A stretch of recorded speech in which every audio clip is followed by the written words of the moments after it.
കരിയറിലാണെങ്കിലും എൻ്റെ ജീവിതത്തിലുടനീളം എനിക്ക് ഊർജ്ജം പകർന്ന് ഞാൻ വ്യക്തിപരമായിട്ട് എൻ്റെ ഈശോയെ കണ്ടുമുട്ടിയ ഒരു സമയങ്ങളായിരുന്നു അത്. അങ്ങനെ ഒരു വാടകയ്ക്കൊരു മുറി അന്വേഷിച്ച് പോയ എന്നെ തന്നെ ഈശോ സ്വന്തമാക്കുകയായിരുന്നു. വിവാഹത്തെ പറ്റി ചിന്തിച്ചു തുടങ്ങിയ ഒരു സമയത്ത് ഞാൻ ഈശോയോട് പറഞ്ഞൊരു ആഗ്രഹമായിരുന്നു, എന്നെയും എനിക്ക് ഉണ്ടാകാൻ പോകുന്ന കുഞ്ഞുങ്ങളെയും ഈശോയിലേക്ക് ഒരു പടി കൂടി അടുപ്പിക്കാൻ പറ്റുന്ന ഒരു ജീവിത പങ്കാളിയെ വേണം എനിക്ക് തരാനെന്നുള്ളത്. ആരും ഫ്രണ്ട്സ് ഇല്ലാത്തതുകൊണ്ട് ഒരു ഒറ്റപ്പെട്ട ഒരു അവസ്ഥയായിരുന്നു എനിക്കുണ്ടായിരുന്നത്. അപ്പോൾ ആ സമയത്ത് ഞാൻ ഈശോയോട് കരഞ്ഞ് പ്രാർത്ഥിക്കുമായിരുന്നു. ഒരിക്കലൊരു കമ്പനിയിൽ വർക്ക് ചെയ്തുകൊണ്ടിരുന്ന സമയത്ത് ഞങ്ങളൊരു വെബ്സൈറ്റിൻ്റെ സപ്പോർട്ട് ചെയ്യുന്നുണ്ട്. അപ്പോൾ ഓരോ ആഴ്ചയും ഓരോ ആളുകളാണ് ഇരിക്കേണ്ടത്. ഞാനിരിക്കുന്ന സമയത്ത് അവിടെ ഒരു പ്രശ്നം ഉണ്ടാവില്ല. ഞാൻ പ്രാർത്ഥിച്ച് ഈശോയുടെ തിരുഹൃദയത്തിന് കൊടുത്തിട്ടാണ് ഇരിക്കുന്നത്. ആ സമയത്ത് അവിടെ ഒരു പ്രശ്നം ഉണ്ടാവില്ല. വേറൊരാൾ ഇരിക്കുന്ന സമയത്ത് അവർക്ക് രാത്രി ഉറങ്ങാൻ പറ്റില്ല. കാരണം രാത്രി എന്തെങ്കിലും പ്രശ്നം ഉണ്ടെങ്കിൽ നമ്മൾ തന്നെയാണ് നോക്കേണ്ടത്. ഇങ്ങനെ അപ്പോൾ പലപ്പോഴും അവരെന്നോട് ചോദിക്കുന്നുണ്ടായിരുന്നു, ലെജിൻ പ്രാർത്ഥിക്കുന്ന ദൈവത്തോട് എൻ്റെ കാര്യം കൂടെ പറയണം. അങ്ങനെ ഈശോയ്ക്ക് സാക്ഷ്യം നൽകുന്ന രീതിയിലുള്ള പല എക്സ്പീരിയൻസിലൂടെ ദൈവം എന്നെ നടത്തി. ദൈവത്തിൻ്റെ ഒരൊറ്റ കൃപ കൊണ്ടാണ് ഞാൻ ഇന്നിപ്പോൾ നിൽക്കുന്നത്. ഞാൻ ദൈവത്തിൻ്റെ ഒറ്റ കൃപ കൊണ്ട് മാത്രമാണ്.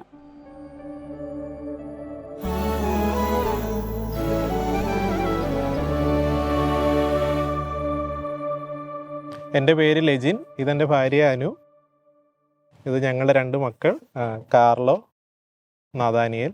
ഞങ്ങൾ കോതമംഗലം രൂപതയിലുള്ള പൈങ്ങോട്ടൂർ ഇടവകാംഗങ്ങളാണ്. ഞങ്ങൾ IT മേഖലയായിട്ട് ബന്ധപ്പെട്ട് ഞാൻ സോഫ്റ്റ്വെയർ എഞ്ചിനീയറായിട്ടും അനു ഇലക്ട്രോണിക്സ് എഞ്ചിനീയറായിട്ടും വർക്ക് ചെയ്യുന്നു. ഞങ്ങൾ കാക്കനാടാണ് ഇപ്പോൾ താമസിക്കുന്നത്. ഞാൻ ജീസസ് യൂത്തിൻ്റെ സോൾട്ട് ആൻഡ് ലൈറ്റ് മിനിസ്ട്രിയുടെ ഭാഗമാണ്. ജീസസ് യൂത്തിൻ്റെ ടെക്നിക്കലായിട്ടുള്ള ആക്ടിവിറ്റീസ്, വെബ്സൈറ്റ്, ആപ്പ് അതുപോലുള്ള സംരംഭങ്ങൾക്ക് സപ്പോർട്ട് ചെയ്യുക എന്നുള്ളതാണ് ആ ഒരു മിഷനിലൂടെ ഉദ്ദേശിക്കുന്നത്.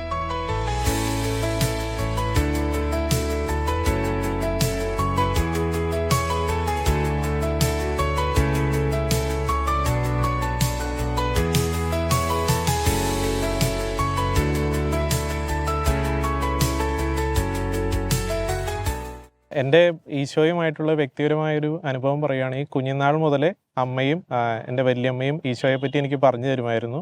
പ്രാർത്ഥനകളൊക്കെ ചൊല്ലിക്കുമായിരുന്നു. അതുപോലെ എന്ത് കുഞ്ഞാവശ്യങ്ങളാണെങ്കിലും പ്രാർത്ഥിച്ചാൽ അതൊക്കെ സാധിക്കും എന്നുള്ളൊരു തോന്നൽ കുഞ്ഞുനാളിലെ എൻ്റെ ഉള്ളിലുണ്ടായിരുന്നു.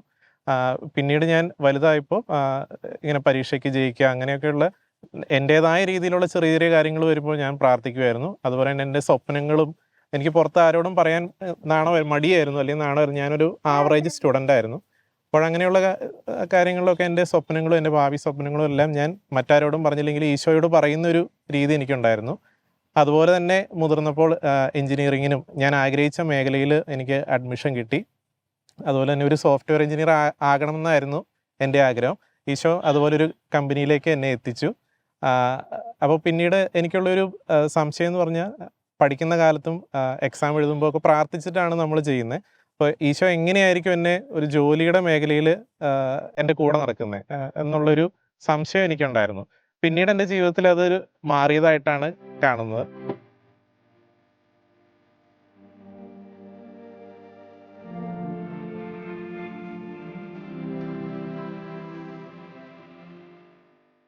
ഞാൻ കോളേജിൽ പഠിക്കുമ്പോൾ തന്നെ എനിക്ക് ജീസസ് യൂത്തുമായിട്ട് ബന്ധപ്പെട്ട കുറച്ച് കൂട്ടുകാരുണ്ടായിരുന്നു. ഇപ്പോഴും അവരെൻ്റെ ഫ്രണ്ട്സാണ്.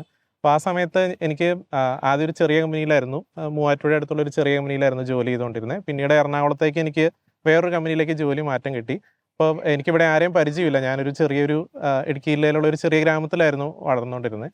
അപ്പോൾ എറണാകുളം എന്നൊക്കെ പറയുമ്പോൾ എന്നെ സംബന്ധിച്ച് വലിയൊരു സ്ഥലമായിരുന്നു. അപ്പോൾ ഞാൻ ആദ്യം ചെയ്തത് എൻ്റെ പരിചയത്തിലുള്ള ജീസസ് യൂത്ത് കൂട്ടുകാരെ വിളിക്കുക എന്നുള്ളതായിരുന്നു. അപ്പോൾ അവരെ വിളിച്ച് ചോദിച്ചപ്പോൾ അവരവിടെ ഒരു റൂമുണ്ട്, അപ്പോൾ വാടകയും കുറവാണ്, ഇങ്ങനെ പരിചയത്തിലുള്ള കുറച്ച് ആളുകളുണ്ടെന്ന് പറഞ്ഞ് ഞാൻ അവരുടെ കൂടെ ചെന്നു. ഞാൻ ജോലിക്ക് കയറി. പക്ഷേ ഞാൻ പ്രതീക്ഷിച്ചതിനെക്കാട്ടിലും കൂടുതൽ വർക്ക് പ്രഷറുള്ളൊരു ജോലിയായിരുന്നു അത്. കാരണം എനിക്ക് ആരോടും ചോദിക്കാനും ഇല്ല, എനിക്ക് ഒരുപാട് എക്സ്പീരിയൻസും ഇല്ല. അപ്പോൾ ഞാൻ ശരിക്കും സ്ട്രഗിൾ ചെയ്തു ആ ഒരു സമയത്ത്. അപ്പം ഞാൻ എൻ്റെ കൂടെയുള്ളവരെ നോക്കി ഇവരെന്താണ് ചെയ്യുന്നതെന്നുള്ളത്. അപ്പം ഇവരെല്ലാ ദിവസവും എല്ലാവരും ഒരു ജീസസ് യൂത്തുകാരാണ്, ചിലർ ഫുൾ ടൈമേഴ്സാണ്, ഈശോയ്ക്ക് വേണ്ടി ഒരു വർഷം ഒഴിഞ്ഞു വെച്ചിട്ടുള്ള ആളുകൾ. അങ്ങനെ കുറേ ആളുകളുടെ കൂടെയായിരുന്നു ഞാൻ ചെന്ന് പെട്ടത്. ദൈവം എന്നെ എത്തിച്ചത് അങ്ങനെ ഒരു സ്ഥലത്തായിരുന്നു. അപ്പോൾ ഇവരെല്ലാ ദിവസവും രാവിലെ എഴുന്നേൽക്കും, എന്നിട്ട് അനുദിന വിശുദ്ധ ബലി അർപ്പിക്കാൻ പോകും. കുർബാന കഴിഞ്ഞിട്ട് അവിടെ കുറച്ച് നേരം ഇരുന്ന് പ്രാർത്ഥിക്കും, ഈശോയോട് പങ്കുവയ്ക്കും. അത് കഴിഞ്ഞിട്ടായിരുന്നു ഇവരുടെ മേഖലകളിലേക്ക് പോയിക്കൊണ്ടിരുന്നത്. അപ്പം ഞാൻ നോക്കിയപ്പോൾ എനിക്കും ആ സമയത്ത് ഈ പ്രഷർ ഹാൻഡിൽ ചെയ്യാൻ വരാതെ വന്നപ്പോൾ ഞാനും ഇത് ഫോളോ ചെയ്യാൻ തുടങ്ങി. ഇവരുടെ കൂടെ വിശുദ്ധ കുർബാനയ്ക്ക് രാവിലെ എഴുന്നേറ്റ് പള്ളിയിൽ പോവും, പിന്നെ ഒരു അരമണിക്കൂർ അവിടെ ഇരുന്ന് പ്രാർത്ഥിക്കും. ഈശോയുടെ എൻ്റെ വർക്ക് പ്രഷറിൽ ഞാൻ എന്തൊക്കെ ചാലഞ്ചസ് ആണ് ഫേസ് ചെയ്യുന്നത്, ടെക്നിക്കലായിട്ടുള്ള കാര്യങ്ങൾ പോലും എനിക്കിത് മനസ്സിലാവുന്നില്ല. അങ്ങനെ ഞാൻ അന്ന് ഫേസ് ചെയ്യ എൻ്റെ മനസ്സിലുള്ള എല്ലാ വിഷമങ്ങളും ഞാൻ ഈശോയോട് പറയും. തലേദിവസം മുതൽ, അതായത് തലേദിവസം ഞാൻ പള്ളിയിൽ നിന്ന് പോയി ബസ്സിൽ കയറി ഓഫീസിലെത്തി അന്ന് ചെയ്ത ആരെയൊക്കെ കണ്ടുമുട്ടി ഇങ്ങനെ എൻ്റെ മനസ്സിൽ വന്ന എല്ലാം ഞാൻ ഈശോയുമായിട്ട് പങ്കുവയ്ക്കും.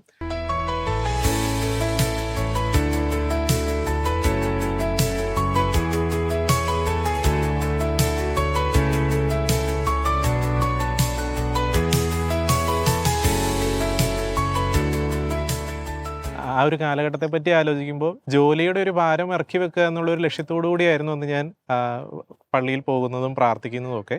പക്ഷേ അത് പതുക്കെ പതുക്കെ അതെൻ്റെ ഒരു ജീവിത ശൈലിയായിട്ട് മാറി. എൻ്റെ ജോലിയും ഭാരവും ഏറ്റെടുക്കുന്നതിന് പകരം കർത്താവ് എന്നെ ഏറ്റെടുക്കുന്ന ഒരു ഫീലാണ് എനിക്ക് പിന്നീട് ഉണ്ടായത്. അതുപോലെ അടുക്കലടുക്കലുള്ള കുമ്പസാരവും ആരാധനയ്ക്ക് പോയി ഇരിക്കുക, അങ്ങനെയുള്ള ശീലങ്ങൾ എൻ്റെ ജീവിതത്തിൽ വരുന്നത് അവിടെ നിന്നാണ്.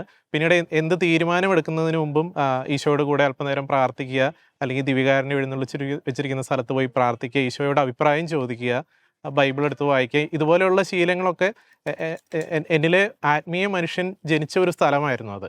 പിന്നീടുള്ള എൻ്റെ കരിയറിലാണെങ്കിലും എൻ്റെ ജീവിതത്തിലുടനീളം എനിക്ക് ഊർജം പകർന്ന് ഞാൻ വ്യക്തിപരമായിട്ട് എൻ്റെ ഈശോയെ കണ്ടുമുട്ടിയ ഒരു സമയങ്ങളായിരുന്നു അത്. അങ്ങനെ ഒരു വാടകയ്ക്കൊരു മുറി അന്വേഷിച്ച് പോയ എന്നെ നല്ല കൂട്ടുകാരെ നൽകി ദൈവം കരുണ കാണിച്ച് എന്നെ തന്നെ ഈശോ സ്വന്തമാക്കുകയായിരുന്നു.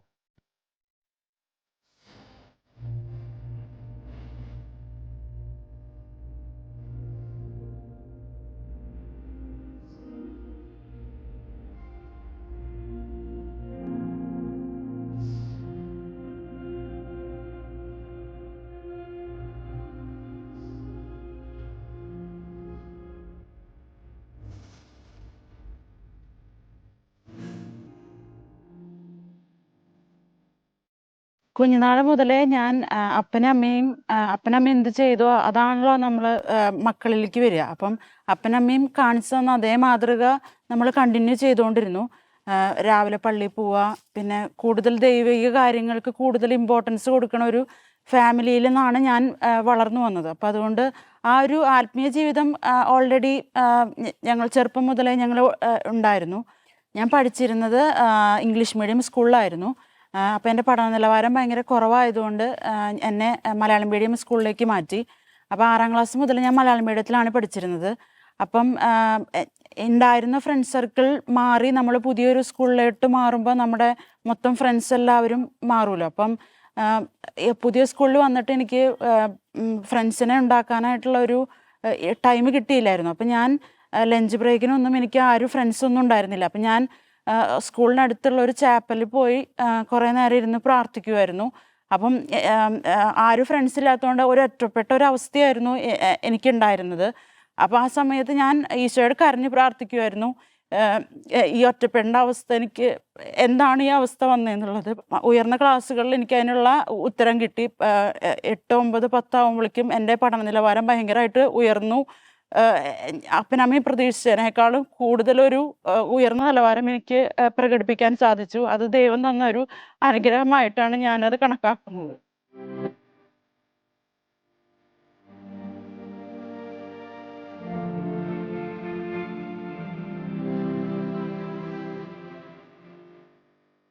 എൻ്റെ ജീവിതത്തിൽ എന്ത് കാര്യം വന്നാലും ഇതിങ്ങനെയായിപ്പോയി അത് എന്ത് കാര്യങ്ങളും എനിക്ക് തുറന്നു പറയാൻ പറ്റുന്ന ഒരു കൂട്ടുകാരനായി എൻ്റെ ജീവിതത്തിലേക്ക് ഈശോ കടന്നു വന്നു. അതേപോലെ തന്നെ മാതാവാണെങ്കിൽ പോലും ഇപ്പോൾ എന്നെ സംബന്ധിച്ച് ഗേൾസിന് നമുക്ക് കൂടുതലും മാതാവാണല്ലോ നമുക്ക് എല്ലാ കാര്യങ്ങളും.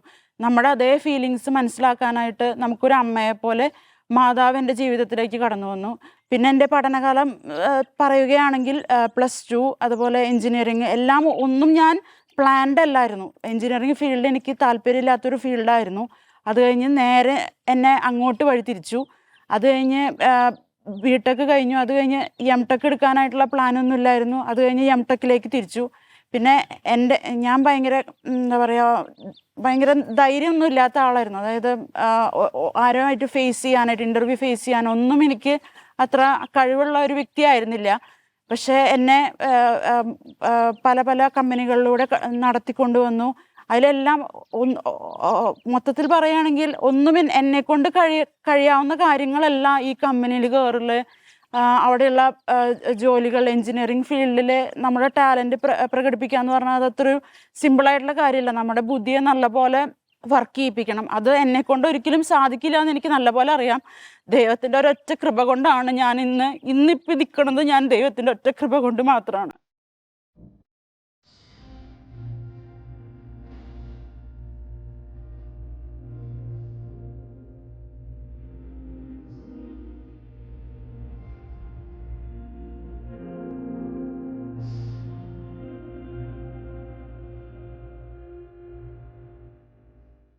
എനിക്ക് ഒരു ചേട്ടനും ഒരു അനിയത്തിയാണുള്ളത്.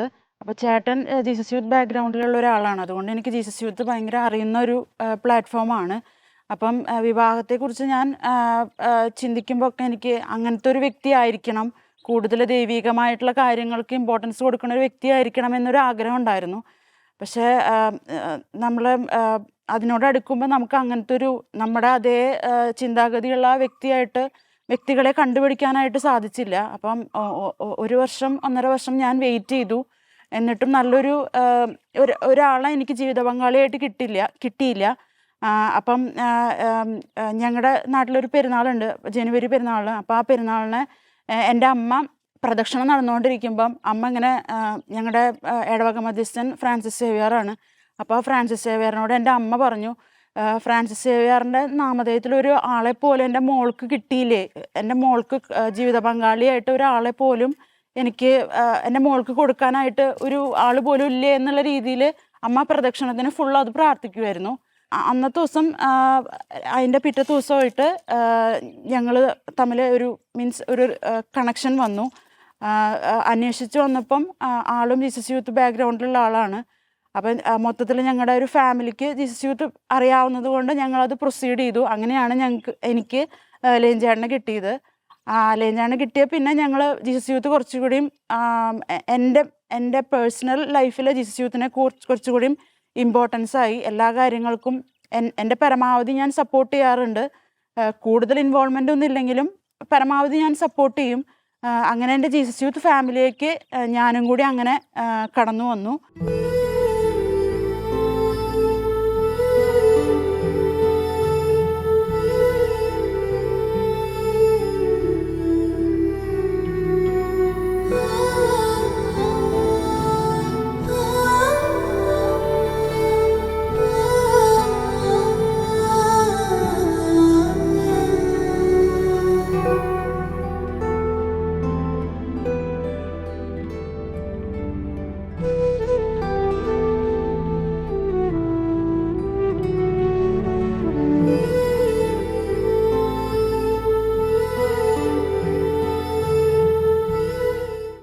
കുഞ്ഞുനാൾ മുതൽ എൻ്റെ മനസ്സിലുള്ളൊരു ആഗ്രഹമായിരുന്നു ഈശോയ്ക്ക് വേണ്ടി എന്തെങ്കിലും ചെയ്യണമെന്നുള്ളത്. പിന്നീട് ഈ ജീസസ് യൂത്തുമായിട്ടൊക്കെ അടുത്ത് പ്രവർത്തിച്ചു. അതുപോലെ തന്നെ ഇൻഫോ പാർക്കിലേക്ക് കടന്നു വന്നപ്പോൾ ഈശോ എന്നെ info park Jesus youth prayer ഗ്രൂപ്പിൻ്റെ കോർ ടീമിലേക്കും അതുപോലെ തന്നെ കേരള ടീൻസ് മിനിസ്ട്രിയിലേക്കും തിരഞ്ഞെടുത്തു. അപ്പോൾ ജോലിയുടെ കൂടെ തന്നെ ഈ മിനിസ്ട്രികളിലുള്ള ആക്ടിവിറ്റീസും ഞാൻ പാരലായിട്ട് കണ്ടിന്യൂ ചെയ്യുന്നുണ്ടായിരുന്നു. ചില സമയങ്ങളിലൊക്കെ രാത്രി 9 മണി 10 മണി വരെ ജോലി ചെയ്യുന്നു. അത് കഴിഞ്ഞ് അതിനുശേഷം മിനിസ്ട്രി കാര്യങ്ങൾക്കായിട്ട് പോകുന്നു, മീറ്റിങ്ങുകളാവുന്നു, പുലർച്ചെ വന്ന് കിടന്നുറങ്ങുന്നു, വീണ്ടും ജോലിക്ക് പോകുന്നു. അങ്ങനെ വളരെയധികം എന്നെ തന്നെ സ്ട്രെസ് ചെയ്തിട്ടുള്ളൊരു ജീവിതമായിരുന്നു നയിച്ചുകൊണ്ടിരുന്നത്. അങ്ങനെയൊക്കെ ആയിരുന്നെങ്കിലും കർത്താവ് എൻ്റെ കാര്യത്തിൽ ഒരു കുറവും വരുത്തിയിട്ടില്ല. ഈശോയ്ക്ക് വേണ്ടി ഞാൻ ഓടി നടക്കുമ്പോഴും ഈശോ എൻ്റെ വീട്ടിലെ കാര്യങ്ങളും അതുപോലെ എൻ്റെ ജോലി, അങ്ങനെയുള്ള സാമ്പത്തിക കാര്യങ്ങളും എല്ലാം കർത്താവ് വളരെ മനോഹരമായിട്ട് നോക്കിയിരുന്നു. നിങ്ങൾ ആദ്യം അവിടുത്തെ രാജ്യവും നീതി അന്വേഷിക്കുക, ബാക്കിയുള്ളവയെല്ലാം അവയോട് കൂട്ടിച്ചേർക്കപ്പെടും എന്നുള്ള വചനം ആഴത്തിൽ എൻ്റെ മനസ്സിൽ പതിഞ്ഞിരുന്നു. ജീസസ് യൂത്തിൻ്റെ ഒരു പ്രോഗ്രാമിന് വേണ്ടി ലീവ് എടുത്ത് പോലും, അതായത് എൻ്റെ കരിയറിനെ പോലും മാറ്റി നിർത്തി ഈശോയ്ക്ക് വേണ്ടി ഇറങ്ങിത്തിരിക്കാനുള്ള ഒരു ധൈര്യം അന്ന് എനിക്കുണ്ടായിരുന്നു. ഈശോയ്ക്ക് വേണ്ടി ഇറങ്ങി തിരിച്ചാൽ ഈശോ ബാക്കി നമ്മുടെ കാര്യങ്ങളെല്ലാം നോക്കുമെന്നതിന് ഉത്തമ ഉദാഹരണമായിട്ട് ആ സമയങ്ങളിലൊരു ദൈവാനുഭവം എൻ്റെ ജീവിതത്തിലുണ്ടായി. ഒരിക്കൽ ജീസസ് യൂത്ത് ഇൻഫോ പാർക്കിൻ്റെ നൈറ്റ് വിജിൽ കഴിഞ്ഞ് ഞാൻ വീട്ടിലായിരിക്കുമായിരുന്നു. പിറ്റേ ദിവസമായിരുന്നു നാട്ടിലേക്ക് പോകേണ്ടത്. അപ്പോൾ രാത്രി 1 മണി ഏകദേശം 1:30-2 മണിയോട് കൂടിയാണ് കുർബാനയും ആരാധനയൊക്കെ കഴിഞ്ഞ് ഞങ്ങൾ വന്ന് ഉറങ്ങാൻ കിടന്നു. അപ്പോൾ പിറ്റേ ദിവസം ഞാൻ അന്നും GC യൂത്തുകാരുടെ ഒരു റൂമിലായിരുന്നു താമസിച്ചുകൊണ്ടിരുന്നത്. അപ്പോൾ ഞങ്ങളുടെ info park GC youth core ടീമിൻ്റെ കോർഡിനേറ്റർ ഷിൻഡോ ചേട്ടൻ രാവിലെ എന്നെ വിളിച്ചെഴുന്നേപ്പിച്ചു. എന്നിട്ട് പറഞ്ഞു നമുക്ക് ഇന്നൊരു ഇൻ്റർവ്യൂവിന് പോകണം. അപ്പോൾ ചേട്ടൻ ഒറ്റയ്ക്ക് പോകാനുള്ള പ്ലാനായിരുന്നു. അപ്പോൾ ചേട്ടൻ ഒരു കൂട്ടുകാരനെ എന്നെയും വിളിച്ചു. അപ്പോൾ ഞാൻ ഇൻ്റർവ്യൂവിനൊന്നും പ്രിപ്പയർ ചെയ്തിട്ടില്ല. എനിക്ക് ജോലി മാറണം എന്നൊരു ആഗ്രഹം ഉണ്ടെങ്കിൽ പോലും അതിനുള്ളൊരു ഒട്ടും പ്രിപ്പയർഡ് ആയിരുന്നില്ല. അപ്പോൾ അന്ന് രാവിലെ ഞാൻ ചേട്ടൻ്റെ കൂടെ പോയി. ചേട്ടൻ എന്നെ വിളിച്ചുകൊണ്ട് പോയി. അപ്പോൾ രാവിലെ തന്നെ റെസ്യൂമൊക്കെ ഉണ്ടാക്കി ഞങ്ങൾ അവിടെ പോയി. ഒരു കമ്പനിയിൽ ഇൻ്റർവ്യൂ നടക്കുന്നുണ്ടായിരുന്നു. അപ്പോൾ ഞങ്ങൾ രണ്ടും അവിടെ പോയി അറ്റൻഡ് ചെയ്തു. ദൈവം വലിയൊരു അടയാളമായിരുന്നു അവിടെ പ്രവർത്തിച്ചത്. കാരണം ഞാൻ ആ ഇൻ്റർവ്യൂവിൽ ഒരു 3 റൗണ്ട് ഉണ്ടായിരുന്നു. 3ഉം ക്ലിയർ ആയിപ്പോയി. അതുവരെ ഉണ്ടായിരുന്ന എൻ്റെ പാക്കേജ്, എൻ്റെ സാലറി നേരെ ഇരട്ടിയായി പിറ്റേ ദിവസം മുതൽ. അങ്ങനെ കർത്താവിന് വേണ്ടി ഇറങ്ങി തിരിച്ച ദൈവം ബാക്കി നമ്മുടെ കാര്യങ്ങൾ നോക്കുന്നുള്ളൊരു ശക്തമായ ബോധ്യം എനിക്ക് ആ ഒരു സംഭവത്തിലൂടെയാണ് ഉണ്ടായത്. പിന്നീട് വിവാഹം കഴിഞ്ഞപ്പോഴാണെങ്കിലും കുട്ടികളുണ്ടായപ്പോഴും ദൈവം എന്നെ വഴി നടത്തുകയായിരുന്നു. ഞാൻ എന്തിനു വേണ്ടി ഇറങ്ങി തിരിച്ചാലോ, ഈശോയ്ക്ക് വേണ്ടി ഞാൻ 1 മണിക്കൂർ പോലും മാറ്റിവെച്ചാൽ പോലും കർത്താവ് അതിനുള്ള പ്രതിഫലമല്ല, ദൈവം എന്നെ ഒരു മകനെ പോലെ സ്നേഹിച്ച് കരുതി കൊണ്ടു നടക്കുന്ന ഒരു അനുഭവമായിരുന്നു എനിക്കുണ്ടായിരുന്നത്. കല്യാണം കഴിഞ്ഞ ശേഷമാണേലും എൻ്റെ വൈഫാണേലും GC യൂത്തിന് വേണ്ടി ഞാൻ ഇറങ്ങുമ്പോൾ ഈശോ, ഞാൻ എൻ്റെ വീട്ടിലില്ലാത്തതിൻ്റെ കുറവ് ഈശോ ഇടപെട്ട് നികത്തുന്ന ഒരു അനുഭവമായിരുന്നു എനിക്കുണ്ടായിക്കൊണ്ടിരുന്നത്.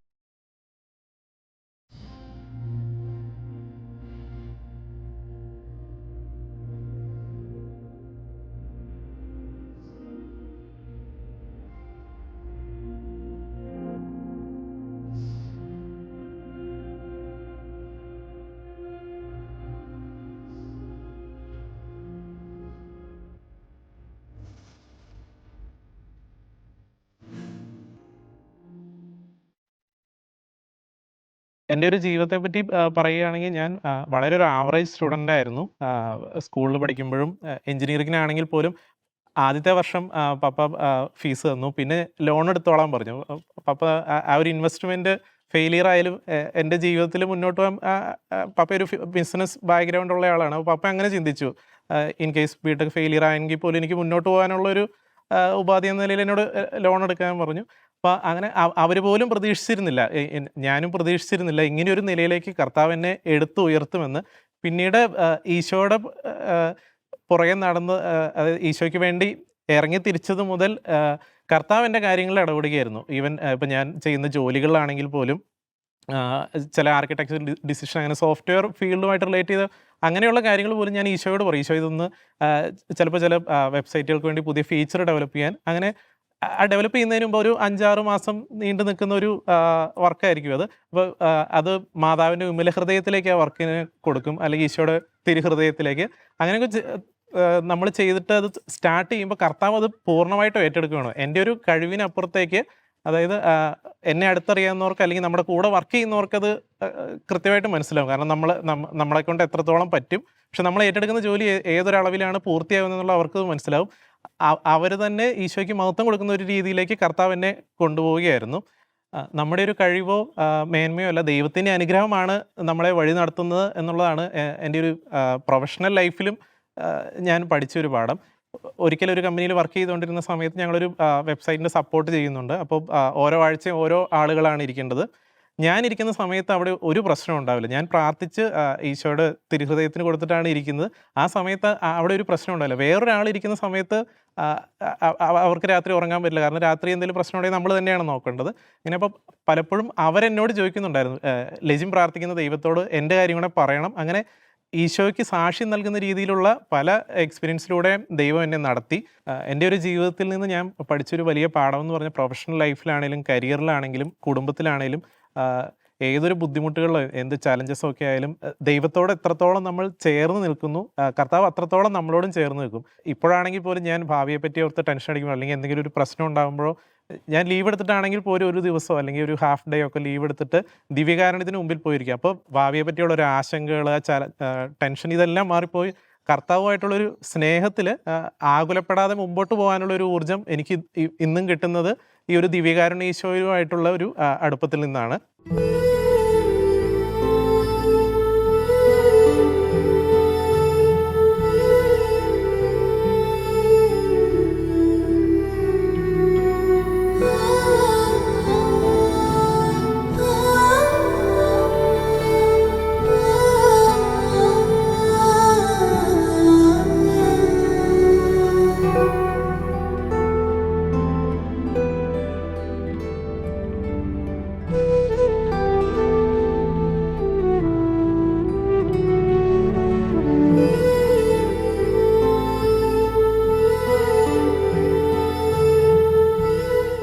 വിവാഹത്തെ പറ്റി ചിന്തിച്ചു തുടങ്ങിയ ഒരു സമയത്ത് ഞാൻ ഈശോയോട് പറഞ്ഞൊരു ആഗ്രഹമായിരുന്നു, എന്നെയും എനിക്ക് ഉണ്ടാകാൻ പോകുന്ന കുഞ്ഞുങ്ങളെയും ഈശോയിലേക്ക് ഒരു പടി കൂടി അടുപ്പിക്കാൻ പറ്റുന്ന ഒരു ജീവിത പങ്കാളിയെ വേണം എനിക്ക് തരാൻ എന്നുള്ളത്. ദൈവം വളരെ അത്ഭുതകരമായി അതുപോലെ ഒരാളെ തന്നെയാണ് അനുവിനെയാണ് എനിക്ക് ജീവിത പങ്കാളിയായി ലഭിച്ചത്. അതുകൊണ്ട് തന്നെ ജീസസ് യൂത്തിൻ്റെ കാര്യങ്ങളായാലും മിനിസ്ട്രി ഇതുപോലുള്ള പ്രവർത്തനങ്ങളായാലും എനിക്ക് പൂർണ്ണ പിന്തുണയുമായിട്ട് അനുവും കുഞ്ഞുങ്ങളും എന്നോടൊപ്പം ഉണ്ട്. അതുപോലെ എന്നെപ്പോലെ തന്നെ അനുവും ദൈവത്തിൻ്റെ ഒരു കരുതലും സ്നേഹവും അനുഭവിച്ചറിഞ്ഞ് വന്ന ഒരാളാണ്. അപ്പം ഞങ്ങൾക്കിതൊരു വിളിയായിട്ടാണ് തോന്നിയിരിക്കുന്നത്. കർത്താവ് ഞങ്ങളെ ഒരുമിപ്പിച്ച് മഹത്തായ ഒരു പദ്ധതിയിലേക്കാണ് കൊണ്ടുപോകുന്നതെന്നാണ് ഞങ്ങൾക്ക് തോന്നിയിട്ടുള്ളത്. അതുകൊണ്ട് ഞങ്ങൾ അനുഭവിച്ചറിഞ്ഞ ഒരു സ്നേഹം ഞങ്ങളുടെ കുഞ്ഞുങ്ങളിലേക്കും മറ്റുള്ളവരിലേക്കും പങ്കുവെക്കപ്പെടാൻ ഞങ്ങൾ അതിയായി ആഗ്രഹിക്കുന്നുണ്ട്. അതനുസരിച്ച് അവരെയും ഞങ്ങൾ അനുഭവിച്ച ഈ സ്നേഹം അതേപോലെ പറഞ്ഞു കൊടുത്താണ് അവരെയും ഞങ്ങൾ വളർത്തുന്നത്. അവരെ ഒരു ഈശോയ്ക്ക് സാക്ഷികളായിട്ട് ജീവിക്കുക എന്നുള്ളതാണ് ഞങ്ങളുടെ ഒരു ആഗ്രഹം. അതുകൊണ്ട് തന്നെ ജീസസ് യൂത്തിലൂടെ ഈശോ ഞങ്ങൾക്ക് നൽകിയ കടമകളെല്ലാം ഒരു ബാധ്യതയായിട്ടല്ല ഞങ്ങൾ കാണുന്നത്. അതിനുപരി ഈശോയുടെ സ്നേഹം മറ്റുള്ളവരിലേക്ക് എത്താൻ പറ്റിയൊരു മാധ്യമമായിട്ടും അത് ഞങ്ങളുടെ ഒരു കടമയായിട്ടാണ് ഞങ്ങൾ കാണുന്നത്.